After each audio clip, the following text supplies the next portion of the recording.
Now that we have this key light effect set up for this guy playing the guitar, we can name it.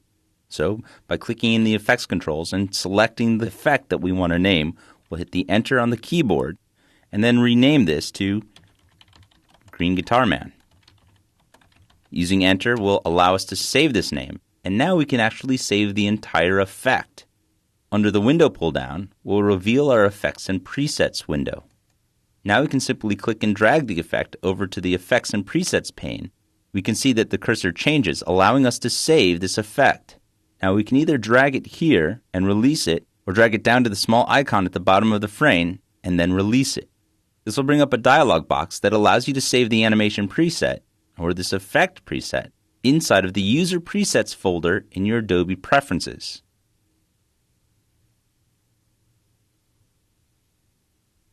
Now this is a fine place to save it, as all of the effects that you save here will show up automatically when you want to select them from your presets window.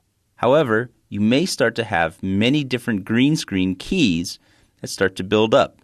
And although Green Guitar Man may be a unique name, if you're compositing music videos all day, every month, all year long, you're going to have a lot of different Green Guitar Man effects building up in your user presets.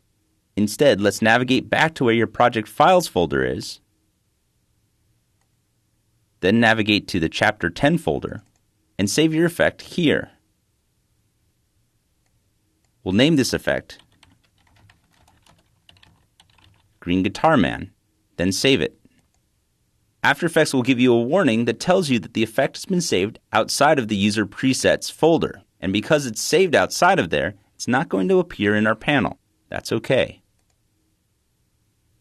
Here, when we look inside of our animation presets now, and we look at the user presets, we can see that there was a levels blur that already occupied that folder, but our green man doesn't show up in a preset that we can select here. Instead, we'll navigate down the timeline to another clip that has the same subject matter, lighting, and green screen setup. I'll select the layer, then from the animation pull-down window, apply the animation preset. From here, I'll go directly to the file folder that contains the effect. In the name of the preset, you can see that the suffix is tagged FFX, indicating that this is an effect file that I can apply to the layer. Simply double-clicking it adds that effect to the layer, and the effect contains all of the different modifications I've made to each of the variables inside of Keylight. I'll navigate down the timeline to the last clip in our composite, and I can apply the animation preset again by navigating out to the folder, selecting the effects file, and then double-clicking on it. However, because I've recently applied that, I can go to my recent animation effects and then simply use Control, Alt, Shift, and F on the PC, or use Command, Option, Shift, F on a Mac to apply that same effect to the currently selected layer.